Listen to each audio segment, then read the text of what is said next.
আসসালামু আলাইকুম। তো আপনারা কেমন আছেন? আশা করব সকলে ভালো আছেন। তো আজকে আবার একটা নতুন ভিডিও নিয়ে চলে এসেছি। তো আগের ভিডিওতে আপনাদের দেখিয়েছিলাম একটা টিয়া পাখি। যে আমার ফ্রেন্ডটা টিয়া পাখিগুলো পুষতে ভালোবাসেন।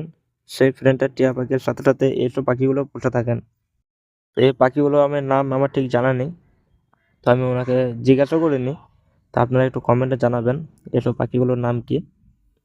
তো আপনারা দেখতে পাচ্ছেন যে 3টা পাখি আছে ভিতরে। এই 3টা পাখি একটা খাঁচার মধ্যে আছে।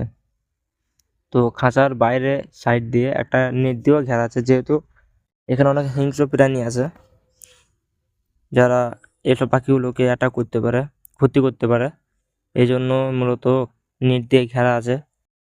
তো এই 3টে পাখিরও কাজ ওই টিয়া পাখির মতোই, পুরো দিন খাঁচার ভিতরেই গল্প করা। তো আমি আমার ফ্রেন্ডটাকে বললাম যে টিয়া পাখিটা যেহেতু একাই আছে, ওর সাথে নেই, তো এই 3টে পাখির সাথে যদি ওই টিয়া পাখিটাও রাখা হতো। তো আমার ফ্রেন্ডটা বলছে যে এর আগে আমি রেখেছিলাম, তো এই 3টে পাখি আর টিয়া পাখি 4জনকে একসঙ্গে রাখাতে ওরা 4জনে খুব মারামারি করছিল আর কি।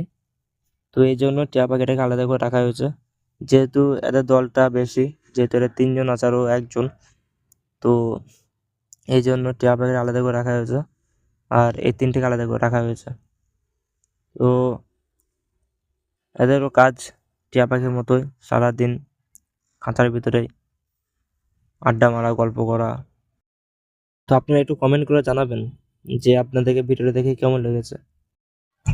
আমার ভিডিও দেখে যদি আপনাদেরকে ভালো লেগে থাকে তাহলে একটা লাইক দিয়া, আর আমার আরো নতুন নতুন ভিডিও দেখার জন্য আমার চ্যানেলটা সাবস্ক্রাইব করুন। দেখা হচ্ছে পরের ভিডিওতে। ধন্যবাদ।